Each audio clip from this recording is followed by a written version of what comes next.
اس کا مطلب ہے کہ وہ آخری نبی آنے والا ہے۔ جا کر معلوم کرو کہ اس وقت مدینے میں کس کے ہاں لڑکے کی پیدائش میں 10 دن بچے ہیں۔ یہودیوں نے جا کر مدینے میں معلوم کیا تو وہاں بہت سی عورتیں حمل سے تھیں، لیکن ابھی کسی کا وقت قریب نہیں آیا تھا۔ کسی کے 2 مہینے باقی تھے تو کسی کے 4 مہینے۔ ان یہودیوں نے آ کر اپنے عالموں کو بتایا کہ مدینے میں ایسا بچہ پیدا ہونے والا نہیں ہے، تو ان کے عالموں نے کہا کہ اب مکہ میں جا کر دیکھو۔ تو سارے یہودی مکہ پہنچے کہ وہاں کسی کے گھر بچے کی پیدائش ہونے والی ہے۔ ان لوگوں نے بتایا کہ ہاں، یہاں مکہ میں 5 عورتیں ایسی ہیں جن کے گھر بچے کی پیدائش ہونے والی ہے۔ تو ان یہودیوں نے کہا کہ نہیں، ایسے بچے کی پیدائش کہ جس کا باپ وفات پا چکا ہو، یعنی جس کا باپ اب اس دنیا میں نہ رہا ہو۔ لوگوں نے بتایا کہ ہاں، عبد المطلب کا پوتا پیدا ہونے والا ہے۔ اس بچے کے باپ عبداللہ کی ابھی کچھ مہینے پہلے وفات ہو گئی تھی۔ یہ سن کر یہودیوں کی ہائے نکل گئی اور وہ سب روتے چلاتے اپنے عالموں کے پاس پہنچے اور کہا، ہائے افسوس، آج نبوت یہودیوں سے نکل کر مکہ والوں میں پہنچ چکی ہے۔ وقت یوں ہی گزرتا گیا، آخر وہ دن آیا جس کا سبھی کو بے صبری سے انتظار تھا، جس کا انتظار آسمان و زمین، چرند پرند، ہر مخلوق کر رہی تھی۔ آج اس بچے کی پیدائش ہوئی جس کی وجہ سے اس دنیا کو بنایا گیا۔ اگر وہ نہ ہوتا تو شاید کچھ بھی نہ ہوتا۔ آج اس بچے کی پیدائش ہوئی جس کے لیے چاند کے 2 ٹکڑے کر دیے گئے۔ اس بچے کی پیدائش ہوئی جس کی خاطر سورج کو اپنی جگہ پر روک دیا گیا، اور اللہ نے حکم دے دیا کہ اے سورج، ابھی مت ڈوبنا، کیونکہ میرے حبیب محمد صلی اللہ علیہ وسلم نے ابھی عصر کی نماز نہیں پڑھی ہے۔ آج اس بچے کی پیدائش ہوئی جس کے پاس ساری زندگی میں جبرائیل علیہ السلام 26,000 بار آئے۔ رات کا وقت ہو چکا تھا۔ حضرت آمنہ کے پیٹ میں ہلکا سا درد اٹھا اور ان کو محسوس ہوا کہ شاید آج میرے بچے کی پیدائش ہونے والی ہے، تو انہوں نے حضرت عبد المطلب کو اس بات کی خبر کر دی۔ حضرت عبد المطلب نے اپنے محلے کی ایک دائی حضرت شفا کو اپنے پاس بلایا اور کہا کہ آج رات تم آمنہ کے پاس ہی رہو، کیونکہ میرے بیٹے عبداللہ کے گھر آج بچہ پیدا ہونے والا ہے۔ رات گزرتی گئی، چاند بھی کہیں خاموش ہو کر بادلوں میں چھپ گیا۔ حضرت آمنہ رضی اللہ تعالیٰ عنہ فرماتی ہیں کہ جس رات میرے گھر بچے کی پیدائش ہوئی تو اس دن میرے گھر میں غریبی کا یہ عالم تھا کہ ہمارے ہاں چراغ میں تیل جلانے کے بھی پیسے نہیں تھے۔ اس غریبی میں ہمارے آقا صلی اللہ علیہ وسلم اس دنیا میں تشریف لائے۔ اس رات حضرت عبد المطلب اور ان کے سارے لڑکے گھر کے باہر بیٹھے رہے کہ اگر میرے بھائی عبداللہ کی بیوی کے ساتھ کوئی بھی حادثہ ہو تو ہم فوراً اس کے لیے علاج کا انتظام کریں گے۔ پوری رات کوئی بھی نہیں سویا۔ رات ڈلتی جا رہی تھی، چاند بھی خاموش ہو کر ڈوب چکا تھا، ہر طرف اندھیرا ہی اندھیرا تھا، گھر کے اندر بھی اندھیرا، گھر کے باہر بھی اندھیرا۔ سحری کا وقت ہو چکا تھا کہ اچانک حضرت آمنہ کے پیٹ میں ہلکا سا درد اٹھا اور وہ سمجھ گئی کہ اب بچے کی پیدائش ہونے والی ہے۔ انہوں نے دائی شفا کو آواز دے کر کہا کہ مجھے درد ہو رہا ہے۔ 1 گھنٹہ پیدائش کو گزرا اور پھر صبح ہونے سے کچھ پہلے ہمارے آقا صلی اللہ علیہ وسلم اس دنیا میں تشریف لائے۔ حضور صلی اللہ علیہ وسلم کی پیدائش پر 3 باتیں بڑی عجیب ہوئیں جنہیں دیکھ کر دائی شفا بھی حیران رہ گئی۔ پہلی چیز کہ جب بچہ پیدا ہوتا ہے تو اس کے ناف ماں کی آنت سے جڑی ہوئی ہوتی ہے، لیکن ہمارے حضور صلی اللہ علیہ وسلم کی ناف ماں کی آنت سے بالکل الگ تھی۔ دوسری چیز کہ جب بچہ پیدا ہوتا ہے تو اس کے ساتھ بہت زیادہ گندگی نکلتی ہے، لیکن ہمارے آقا صلی اللہ علیہ وسلم جب پیدا ہوئے تو اندر سے غلاظت کا ایک قطرہ بھی نہیں نکلا۔ تیسری چیز کہ جب لڑکا پیدا ہوتا ہے تو اس کا ختنہ نہیں ہوا ہوتا، لیکن ہمارے پیارے آقا صلی اللہ علیہ وآلہ وسلم جب پیدا ہوئے تو آپ صلی اللہ علیہ وسلم کا ماں کے پیٹ کے اندر ہی ختنہ ہوا تھا، دنیا میں آپ کا ختنہ نہیں کیا گیا۔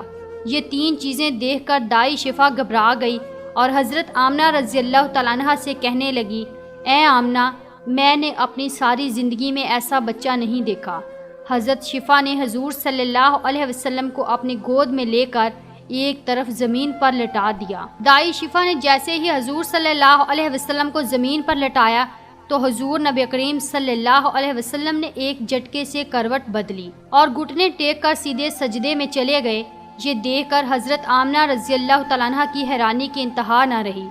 پورے 15 منٹ تک حضور نبی کریم صلی اللہ علیہ وسلم سجدے میں رہے اور پھر اپنا سر اٹھا کر آسمان کی طرف انگلی سے اشارہ کیا اور ساری دنیا کو بتا دیا کہ اے لوگو، اس دنیا کو پیدا کرنے والی ذات صرف اللہ ہی کی ہے۔ حضرت آمنہ رضی اللہ تعالیٰ عنہ فرماتی ہیں کہ میں نے اپنے بچے کو اپنی گود میں لیا تو اچانک کیا دیکھتی ہوں کہ آسمان کے تارے زمین کے قریب ہوتے چلے جا رہے ہیں، اور پھر اچانک ایک بادل کا سایہ میرے کمرے کے اندر آیا اور پھر میری گود سے میرا بچہ اس بادل کے سائے میں غائب ہو گیا۔ اس بادل کے اندر سے ایک آواز آنے لگی، اے جبرائیل علیہ السلام، اس بچے کو ساری دنیا کے چکر لگواؤ، سارے نبیوں کی خوبیاں دو، یوسف کی خوبصورتی دو، اسے ایوب کا صبر دو، اسے ابراہیم کی دوستی دو، اسے داؤد کی میٹھی زبان دو۔ اور پھر حضرت آمنہ رضی اللہ تعالیٰ عنہ فرماتی ہیں کہ تھوڑی دیر بعد وہ بادل کا سایہ ختم ہو گیا اور میں دیکھتی ہوں کہ میرا بچہ میری گود میں لیٹا ہوا تھا۔ صبح ہونے والی تھی۔ دائی شفا نے باہر نکل کر حضور نبی کریم صلی اللہ علیہ وسلم کے دادا حضرت عبد المطلب کو خوشخبری سنائی اور کہا کہ اے عبد المطلب، تجھے پوتا مبارک ہو۔ یہ سن کر رات بھر کے جاگے عبد المطلب کی ساری تھکن جیسے ایک پل میں ختم ہو گئی ہو، اور وہ اتنا زیادہ خوش ہوئے کہ ان کی آنکھوں سے آنسو بہنے لگے، اور دائی شفا سے کہا کہ جلدی سے مجھے میرا پوتا لا کر دو۔ دائی شفا جیسے ہی حضور صلی اللہ علیہ وسلم کو باہر لے کر آئی تو نظر پڑتے ہی سب کے ہوش اڑ گئے۔ اس قدر خوبصورت بچہ آمنہ کے گھر میں پیدا ہوا ہے۔ سارے چچا بھی اپنے بھتیجے کو دیکھ کر بہت زیادہ خوش ہوئے، یہاں تک کہ جب ابو لہب کی باندی صوبیہ نے جا کر ابو لہب کو خوشخبری سنائی کہ اے ابو لہب، تجھے بھتیجا مبارک ہو۔ یہ سن کر ابو لہب اتنا خوش ہوا کہ اس نے اپنی باندی صوبیہ سے کہا، جا، میں نے تجھے بھتیجے کی خوشی میں آزاد کر دیا۔ حضرت عبد المطلب بہت بوڑھے ہو چکے تھے، لیکن پھر بھی مارے خوشی کے اپنے پوتے کو گود میں لیے کعبہ کی طرف دوڑتے چلے جا رہے تھے۔ سارے مکہ والے بھی خوشی سے نعرہ لگاتے ہوئے حضرت عبد المطلب کے پیچھے چل رہے تھے۔ کعبہ کے پاس پہنچ کر عبد المطلب نے اللہ سے دعا مانگی، اے اللہ، میرے پوتے کو سلامت رکھنا اور اسے زندگی میں بہت بڑا انسان بنانا۔ شاید عبد المطلب کو یہ نہیں پتا تھا کہ ان کا پوتا تو وہ انسان ہے جس کی خاطر اس دنیا کو بنایا گیا ہے۔ ان کا پوتا اتنا بڑا انسان ہے کہ اللہ نے معراج کے موقع پر زمین سے اٹھا کر 7ویں آسمان پر اپنے سامنے بٹھایا اور اس سے باتیں کی۔ ان کا پوتا وہ انسان ہے جسے مایوس دیکھ کر اور اس کی آنکھوں میں آنسو دیکھ کر آسمان پر تہلکہ مچ جاتا تھا۔ حضرت عبد المطلب نے کعبے کا غلاف پکڑ کر اپنے پوتے کے لیے دعائیں مانگی اور پھر انہوں نے پوتے کا نام محمد رکھا۔ محمد کا مطلب ہوتا ہے کہ جس انسان کی بہت زیادہ تعریف کی جائے۔ یہ نام سن کر مکہ والے کہنے لگے، اے عبد المطلب، یہ ایک ایسا عجیب سا نام تم نے اپنے پوتے کا رکھ لیا ہے، ہم نے تو آج تک ایسا نام نہیں سنا۔ تو حضرت عبد المطلب نے جواب دیا کہ اے مکہ والو، تمہیں کیا پتا کہ میرے اس بچے کی ایک دن ایسی شان ہوگی، لوگ اس کے پیچھے چلیں گے۔ ایک بار حضور اکرم صلی اللہ علیہ وسلم مدینے میں اپنے صحابہ کرام کے ساتھ بیٹھے ہوئے تھے تو حضور کریم صلی اللہ علیہ وسلم کے چچا حضرت عباس نے فرمایا، اے اللہ کے رسول، مجھے بچپن ہی میں معلوم ہو گیا تھا کہ آپ بڑے ہو کر کوئی بہت بڑے انسان بنو گے۔ حضور صلی اللہ علیہ وسلم نے پوچھا، اے چچا جان، آپ کو کیسے پتا؟ تو حضرت عباس رضی اللہ تعالیٰ عنہ نے فرمایا کہ اے اللہ کے رسول، جب آپ 2 مہینے کے تھے تو ایک رات میں نے آپ کو دیکھا کہ آپ چارپائی پر اکیلے لیٹے رو رہے تھے۔ میں نے آپ کو چپ کرانے کی کوشش کی، لیکن آپ نے میری طرف نہیں دیکھا بلکہ اچانک آسمان کی طرف دیکھ کر مسکرانے لگے۔ میں حیران رہ گیا اور پھر میں نے بھی آسمان کی طرف دیکھا تو میری نظر پھٹی کی پھٹی رہ گئی۔ میں نے دیکھا کہ چاند آپ کی انگلی کے اشارے پر ناچ رہا ہے، آپ جدھر انگلی لے جاتے چاند ادھر کو ہو جاتا ہے۔ یہ منظر دیکھ کر میں سمجھ گیا کہ آپ کوئی عام انسان نہیں ہیں۔ حضور صلی اللہ علیہ وسلم نے فرمایا کہ ہاں میرے چچا جان، آپ صحیح فرما رہے ہیں کہ بچپن میں چاند مجھے کہانیاں سناتا تھا، میرے ساتھ کھیلتا تھا اور مجھے رونے نہیں دیتا تھا۔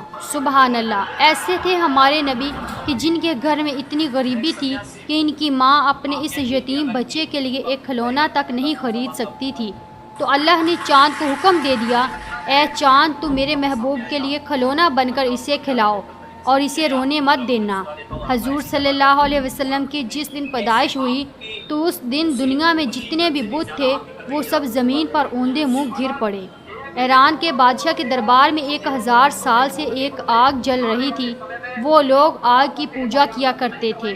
حضور نبی کریم صلی اللہ علیہ وسلم کی جس وقت پیدائش ہوئی تو ایک دم وہ آگ بجھ گئی اور اس بادشاہ نے اپنے محل میں اپنی شکل کی 14 لائٹیں بنوا رکھی تھی۔